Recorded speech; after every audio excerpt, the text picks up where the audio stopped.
Everyone, Radhe Radhe. कैसे हो आप सब? आई होप कि आप सब अच्छे होंगे, आज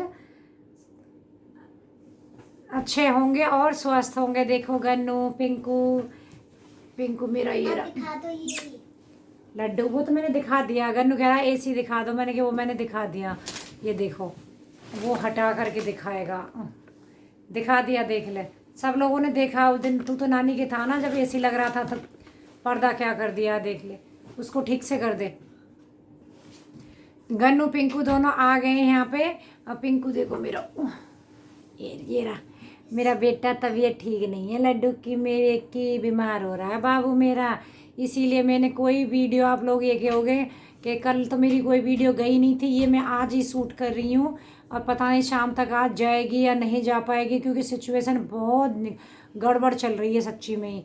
पिंकू की तबीयत बिल्कुल ठीक नहीं है। नानी के घर से आ गए हैं दोनों। मैंने जैसे उस दिन बताया ही था आप लोगों को, संडे को ही आ गए थे। ईशू गई थी लेने के लिए। गन्नू मैंने पहले ही बोला शांति से बैठना है तो अंदर रुकने दूंगी, नहीं तो मैं रूम से बाहर निकाल दूंगी, ठीक है। शैतानी कुछ ना कुछ। मैंने वीडियो भी नहीं गई है और कुछ भी बनाने का मूड नहीं, क्योंकि मेरी तबीयत भी ऐसी डामाडोल सी हो गई है। और ऊपर से इसकी तबीयत, इसको बुखार और उल्टी इतनी है ना कि पूरा दिन, कहते ना कि बड़े बीमार हो जाओ एक बार चल जाएगा, लेकिन बच्चे बीमार हो गए तो पूरा घर अस्त व्यस्त हो जाता है। डॉक्टर को दिखा के लेके आ गए, डॉक्टर ने दवा वगैरह सब दे दी है। वैसे अब आराम है, तो मैंने कि चलो मैं वीडियो बना लेती हूँ और आप लोगों के साथ में थोड़ी सी अपडेट भी दे देती हूँ, क्योंकि आप लोग भी वेट करते हैं और मुझे भी लगता है कि मतलब वीडियो जानी चाहिए आप लोगों के पास में, क्योंकि इतना वेट करते हैं और मेरा भी मन नहीं लगता जब तक वीडियो नहीं जाती है।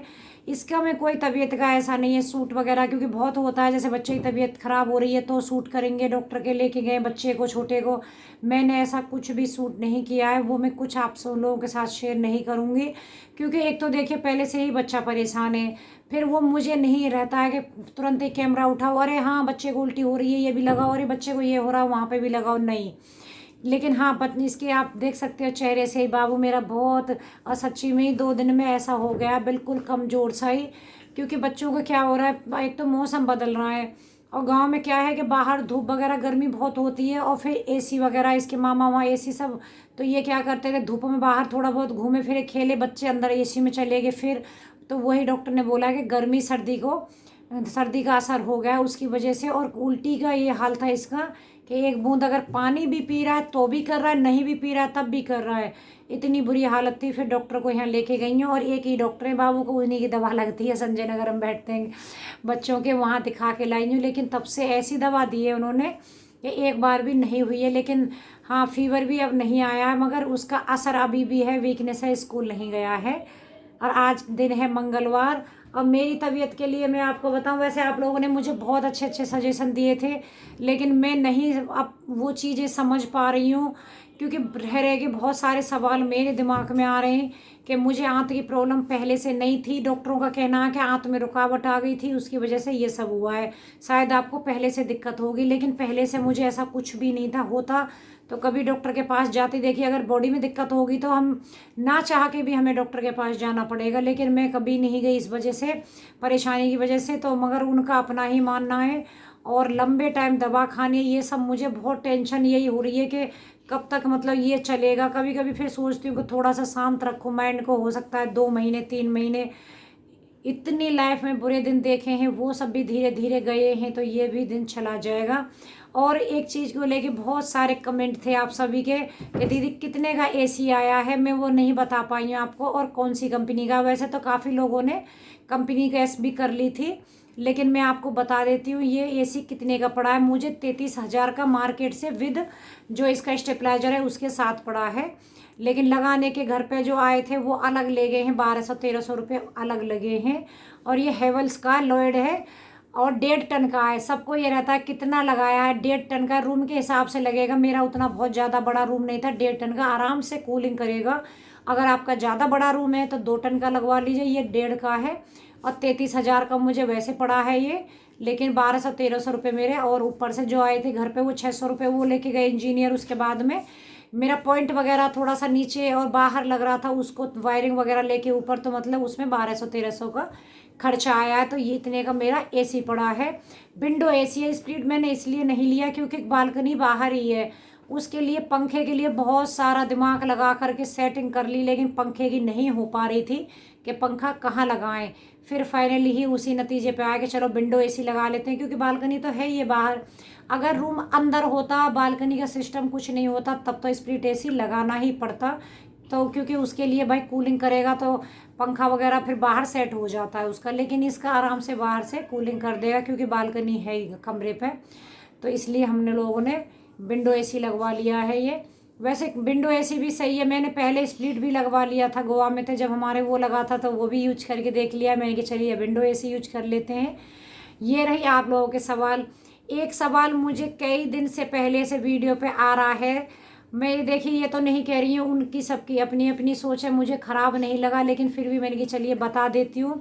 क्योंकि कुछ लोग क्या करते हैं, जैसे कि वीडियो स्किप कर लेते हैं, तो शायद स्किप करके आधी बात मेरी रह जाती है, आधी बात आप लोगों को पता चल पाती है। तो बीच में ये भी कुछ लोग जुड़ते हैं, तो जैसे पहले से मेरा ऑपरेशन हुआ है तो अब लोग जुड़े हैं तो उनको नहीं पता है कि मेरा किस चीज़ का ऑपरेशन हुआ है, हम घर में कितने मेंबर रहते हैं, या फिर मेरा ऑपरेशन हुआ भी है या ना, क्या मतलब वो सिचुएशन है नहीं पता है, तो उनको बार बार यही कमेंट आ रहा था। क्योंकि बीच में आप लोगों को पता है गीता नहीं थी, 10 दिन में गीता वापस आई, क्योंकि भाई उसके भाई की शादी थी, तो देखो जाना भी पड़ता है शादी में। तो ईशू ने ही काम किया था, खाने पीने का मैं देख लेती थी धीरे धीरे करके, लेकिन ऊपर का सारा काम उसने किया, मैंने कुछ नहीं किया है।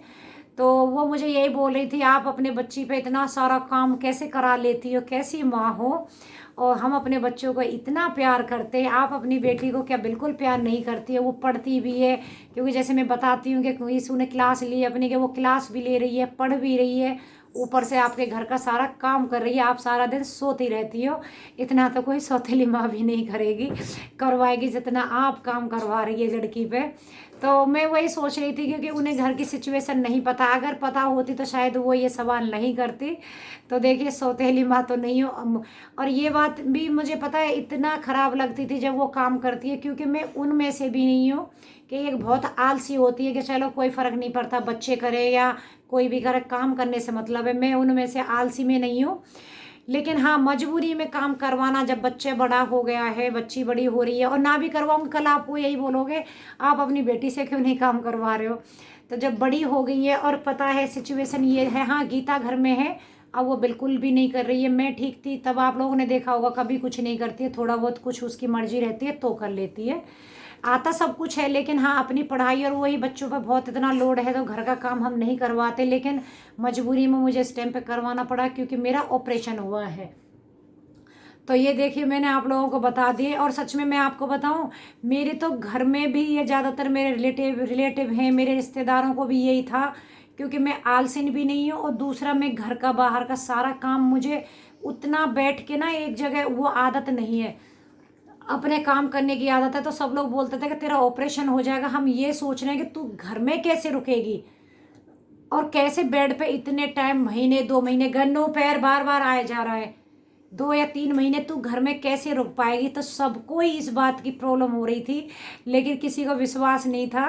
तो मैं आपको बताऊं, मैं खुद भी इतना काम कर लेती हूँ, लेकिन हाँ अभी नहीं करूँगी, क्योंकि ऑपरेशन ही खाली होता तो चल जाता। आप लोगों को पता है कि आंत की वजह से बहुत सारी चीज़ें हैं जो बहुत गड़बड़ हो गई हैं। अब मेरे साथ में भी बहुत चीज़ें ऐसी हो गई हैं कि मैं आप लोगों को चाह के भी नहीं बता पा रही हूँ, और कितनी सारी प्रॉब्लम ऐसी हैं कि हर प्रॉब्लम मैं आपके साथ नहीं शेयर कर पा रही हूँ। और कभी कभी सोचती हूँ तो शुरू भी कहाँ से करूँ।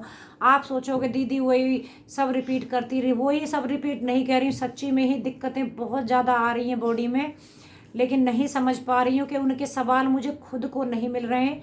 कभी सोचती हूँ अब के जाके डॉक्टर को ये मिलूंगी, ये पूछूंगी, नहीं पूछो भी तो वो सवाल के जवाब नहीं देते हैं। काफ़ी लंबा वीडियो हो गया है। चलिए, वीडियो अगर थोड़ा सा पसंद आया हो तो लाइक कर दीजिएगा। ज़िंदगी इस टाइम पर बहुत उथल पुथल हो रही है, बिल्कुल भी कैमरा उठा के मैं कुछ शूट नहीं कर पाई हूँ, लेकिन हाँ बिल्कुल धीरे धीरे से कोशिश कर रही हूँ कि मैं आप लोगों के साथ में अच्छे से अच्छे वीडियो शेयर कर पाऊँ। चलिए मिलती हूँ आपको बाद में, तब तक के लिए बाय बाय, टेक केयर। अगर वीडियो थोड़ा भी पसंद आया तो प्लीज़ लाइक ज़रूर कर दिएगा, क्योंकि आपके लाइक और आपके कमेंट पढ़ के मुझे बहुत खुशी होती है। आपके कमेंट का मुझे सभी के का इंतज़ार रहता है जो पर्दे के पीछे, तो प्लीज़ आप लोग भी कभी कभी कमेंट कर दिया करिए। और मेरे ये ऑपरेशन को लेके किसी का अगर हुआ ये दिक्कत है तो मुझे अपने अनुभव भी प्लीज़ शेयर करना कमेंट करके, जिससे मुझे लगे कि हाँ मैं ही इस परेशानी से नहीं जूझ रही हूँ। तो चलिए कल मिलूँगी अच्छे से वीडियो के साथ और एक अच्छी सी रेसिपी के साथ। लड्डू मेरा बिल्कुल भी नहीं मुस्कुराया है, बहुत मुरझा गया है बेटा मेरा। चलिए कल मिलूँगी, बाय बाय। बाय कर दे, बाय बाय। बाय।